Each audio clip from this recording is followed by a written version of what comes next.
Hey y'all, happy Tuesday. I hope you guys Tuesdays come along fine. You guys know on Tuesday I like to bring a word and I call it Spoken Word Tuesday. Anyway, you guys, today I'm going to actually read out of James, which is the New Testament, okay? And the reason why I'm going to James right now is because, um, I also, want to help, build you guys wisdom up and, and help you guys to see that you don't have to be tempted to do things, like you can resist temptation. That's also written, right?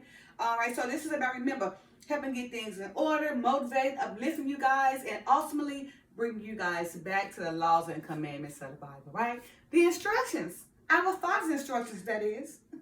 Okay. So James right now, I'm gonna read James 1. I just lost the whole page, y'all. Y'all know this real quick? But somehow. Oh, okay. Let me go back to it. Oh, now how I just do that? I just flipped it there. And James is just such a small chapter. Okay, let me just get it for you guys real quick. I messed around and hit the page and lost the page.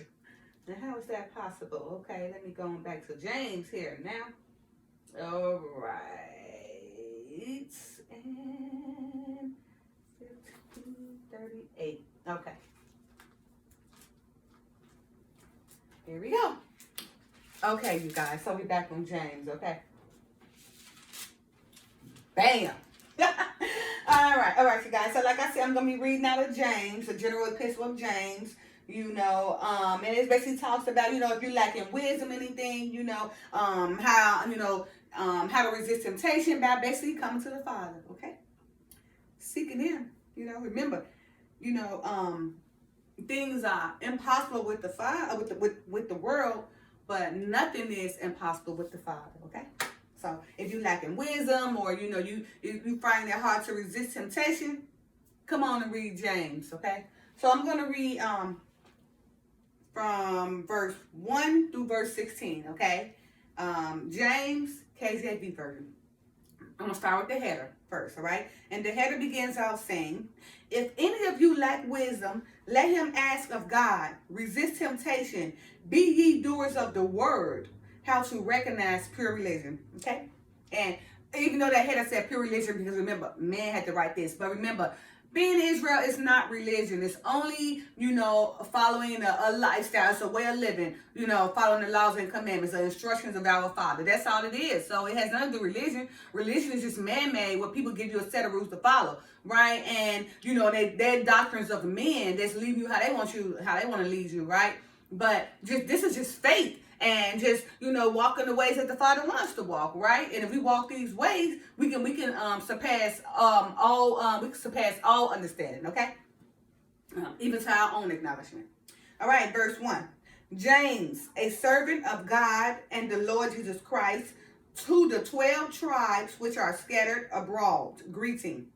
My brethren, count it all joy when ye fall into diverse temptation, knowing this, that the trying of your faith worketh patience. But let patience have her perfect work, that ye may be perfect and entire, wanting nothing. If any of you lack wisdom, let him ask of God, that giveth to all men liberally, and upbraideth not, and it shall be given him.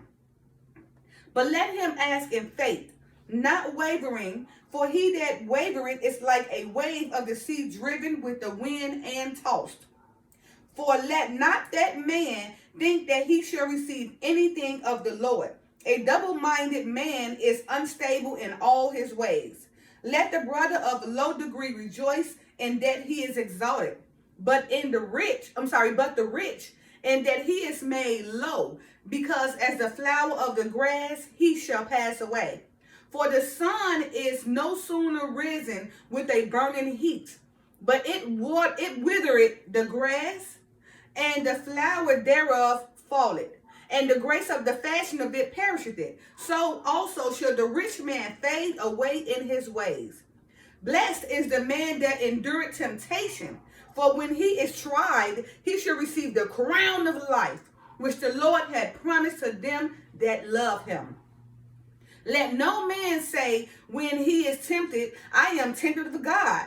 For God cannot be tempted with evil, neither tempted he any man. But every man is tempted when he is drawn away of his own lust and enticed.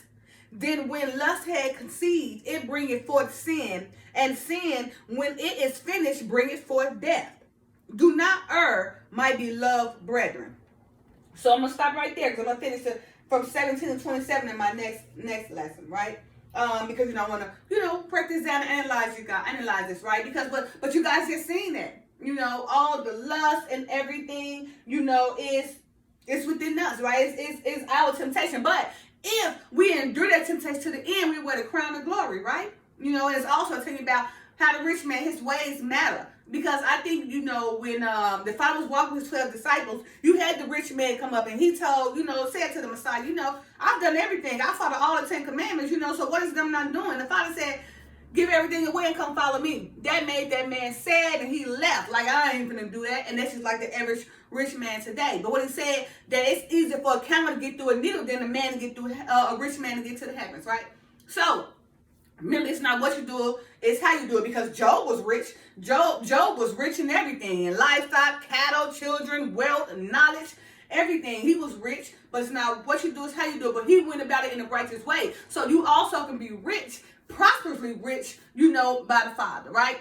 But when you rich of this world, those ways entice you to become lustful, entice you to do things you wouldn't normally do if you was broke, right? You be out there trying to beg too and have humility and all that. But once you rich, you overlook and you make yourself above, you exalt yourself and put yourself above everything and make everybody else beneath you. So therefore, you willing to do things, that you normally wouldn't do. And you're willing to to go outside the box and practice all type of things that you normally wouldn't do if you didn't have that money.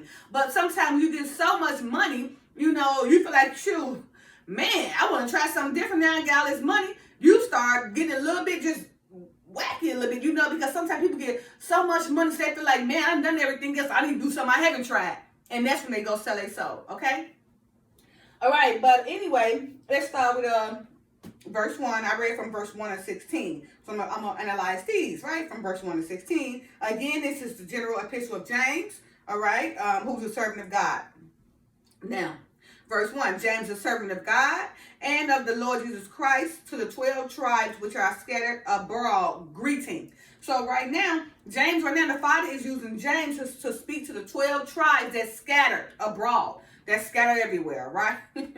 Throughout the four corners of the earth and the isles of the seas. Okay? Verse 2, my brethren, count it all joy when we fall into diverse temptations, knowing this, that the trying of your faith worketh patience. But let patience have her perfect work, that ye may be perfect and entire, wanting nothing. Okay, so you hear him say, my brethren, call it all joy when ye fall into diverse temptation, right? Because you got people who tempt you. Anytime, like if me trying to walk a walk, you got people who blatantly try to come tempt you to do things, because they want to see if you can do it. Because remember that the wicked always watch the righteous. It's just their job. That's what they're gonna do, because they feel like, they think they better than me because they don't want to do what I'm doing. But they fail to realize it ain't the fact that I think I'm better, or a person think that they better, or they trying to feel like that, they're above you. No, it's just that we know that what the Bible say, if you follow these ways, then, you will receive some rewards. And that's all I want. I want my reward. I want my turn in life. I want to go reign with the Father for 1,000 years in the millennium. What you don't know. So, so me living the way I want to live is because I want my reward. The word don't return void. I want my reward that's due to me, okay? All right, so, but let patience have her perfect work, that ye may be perfect and tired, want nothing. So now, the temptations, right? Making sure your faith work is patient, right? And just basically just saying, if you don't have no desire for it, then it can't bother you, right? So it's saying, that ye may be perfect and entire, wanting nothing. So all these options they give to you, we have so many things thrown on us that we can get now. And it's coming fast too, right? It's so many options until they run the mind crazy because we have too many options, too much freedom, right? Too many things thrown in our face that's causing us divers of temptation. But I tell you, if you don't desire it, to want it, then how can it bother you? Because your faith is what matters. With me, I feel like I don't want too much. Like, no, don't give me that much because it's going to spoil me. You understand? So when the person, when they got it all in their hand, it's all assets right there. That temptation be right there because it's given to them, right? But what they're starting to realize is because it's all right there and access to them, and they got everything right before them, it spoils them eventually, right? Because they get used to it and they start to forget about the moral ways. So again, have patience, right? Count it joy when you fall into diverse temptation, but knowing that the trying of your faith works patience. So having patience, having faith, and not wanting everything will save you. Okay. Verse 5, if you lack wisdom, let him ask of God that giveth to all men liberally, and upbraid it not, and it shall be given to him. So it's saying, if you lack wisdom, ask the Father. He give it to man. He give it to all men. He can give it to you, you don't. And upbraid it not. But don't take it for granted. If you don't take it for granted, then you can keep that wisdom. But uphold it. And he will give it to you. Okay? You see, wisdom comes from the Father, not from man. Okay? But the Father. Verse 6. But let him ask in faith, nothing wavering. For he that wavereth is like a wave of the sea driven with the wind and tossed. So ask in faith, but not thinking that you getting over. You know what I mean? Think you trying to come to the Father and be trickery and slickery and think you getting over the Father and waver. No, it don't work like that. Ask in faith and in truth, okay? With a contrite spirit. Because, those who basically waver is just basically unstable, just being tossed all the way around. So when you come to the Father, you got that same mindset. So you think you must be Judy today or Raphael the next day, so you coming now as Judy. Think you can know the Father with your tricks. But no, the only tricks fooling yourself to lead you to perish. All right. Verse 7. For let not the man think that he shall receive anything of the Lord. You see that? So when he's saying you don't think you're supposed to get from the Lord without earning it and without working for it. You just got in your mind that the Lord is supposed to give it to you. You ain't put no work into it, huh?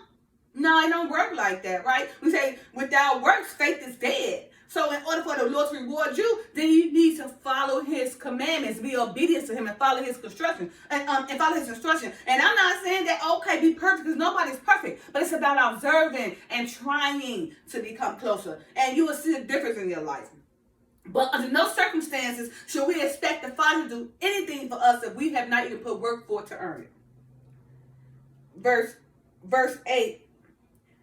A double-minded man is unstable in all his ways. So you know that, like, you got these people, so-called be your friends and everything. They come tell you one thing, go right behind your back and tell somebody another person. Just double-minded, can't be trusted. So anybody like that, they're not unstable in their whole life anyway, right? So you wonder why their life is off balance. Why things falling up and down, can't keep an apartment, can't keep a friend, can't keep a job, just unstable everywhere because they're not true for themselves. They're not true to themselves. They're not real to themselves. So if you're not real to yourself, how could you be real to somebody else, right? So you think you're around here putting all your trickery around, being double-minded, backstabbing people, going behind doing this and doing that. You only fooling yourself because on the end, remember, you becoming older. And it's only depreciating the value of yourself for you to only fail in the end. So while you think you're around here tricking everybody else, my darling, you're tricking yourself to perish in the end. Because a double-minded man is stable in all his ways in his whole life. Verse 9, let the brother of the low degree rejoice in that he is exalted, but the rich in that he is made low, because as the flower of the grass he shall pass away. So like saying, let the brother of the low degree rejoice in that he be exalted, because the person that's low degree is not going to be that person that's so arrogant and, so boastful and everything, but they're going to understand, they're going to have humility, they're going to care, because they're not spoiled. right? Because they don't have everything given to them in access, a silver spoon, right, given to them. Now they're not spoiled. So that way they go through life understanding and learning how to treat people and everything, right? Opposed to the rich man, he is made low. Because as the flower of the grass, he should pass away. He should pass away because he's like, he already got his reward. He got the money. He done sold his soul, right? So he figured that, or he or she figured that, and they already got everything in their hand, and they look at the next person who ain't got it like, oh, they're losers because they can't get it, but not even knowing their circumstances, right? So that rich man feel like they got everything in the world and they're God themselves. They can do it, whatever. Well, not all of them, but the rich man the Bible is speaking about. They feel like they got everything, they is God. God can't tell them nothing. But soon it comes when they realize that their wealth start becoming low, their health start becoming low, and they shall pass away too. And if the father is really mad, if the father put a curse to the point, then those seeds after that rich man ain't gonna be nobody. Verse 11. For the sun is no sooner risen with the burning heat, but it withereth the grass, and the flowers thereof falleth, and the grace of the fashion of it perisheth. So also shall the rich man fade away his ways. So the same thing, like the sun burn the grass and everything, and it rises with burning heat, withering the grass, causing the flowers to fall and everything. The beauty of it start perishing.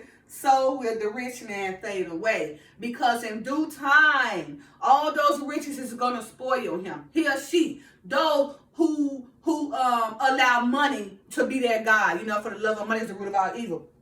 So the rich man that the Bible is speaking about right now, he shall fade away. Because all those riches has caused him to become spoiled, has caused his morality to be compromised, his dignity to be compromised. So he don't think that he should be helping nobody. So the people who do need help, he look at them as losers or filthy and broke and uneducated, right? So all that he have got on this earth physically shall fade away, okay?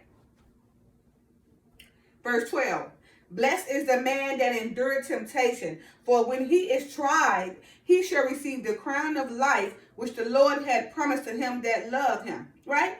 So he said, blessed is the man that endureth temptation. Blessed is the man who endured to the end. So even though we probably got Felicia walking around here with dukes and droppers like it's hot, and we got old Bobby running around here showing his penis, advertising with his, his tight little things, advertising and everything, and enticing you, making them feel like they just the glory you falling for, because it's really deceiving and manipulative to your eyes, and your lust is taking advantage of it, okay? So your lust is getting a bigger, better part of you. So while you watching Felicia and watching Bobby exploit themselves and make their body be glory and everything, enticing you, fall into temptation, causing you to fall, right? But the Father said, if you don't let Bobby and Felicia entice you with all their ways and all their provocation, then you will receive the crown of glory. So you got to be able to walk around. And I know our sexual things, it can be heterosexual, homosexual, whatever our sex is. The sexual thing is basically lust. It is what we desire to make us feel good in a pleasurable way. Okay, so we have to learn how to, resist those temptations and everything. We have to learn how to endure to the end. Discipline your sex life. Allow your big head to think for your little head as a man and a woman. Learn how, to calm your horniness down. Okay, so you can learn how to resist temptation, because that person can walk down looking like $1 million and have you ready to go sleep with them, to the point right now you sleeping with them even with the AIDS pills they get out. It's okay. So they're glorifying the lust and everything. Is being glorified, but you shall endure. I beg you to endure to the end, because once you endure to the end, you receive your crown of glory. Don't fall for all that temptation, but resist it with faith, knowing that your faith will take you to receive a reward at the end, okay? Verse number 14.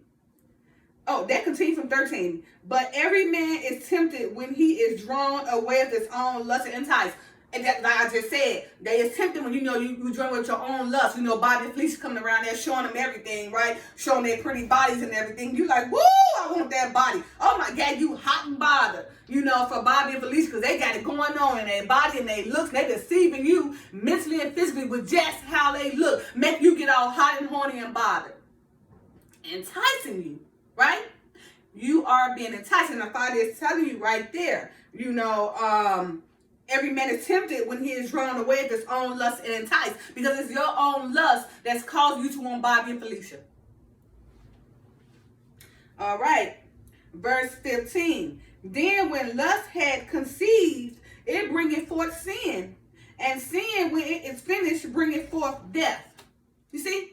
So here's go. Now you've seen Bobby and Felicia. Bobby and Felicia's bodies look so good, and to the point it made you want to go have sex with them.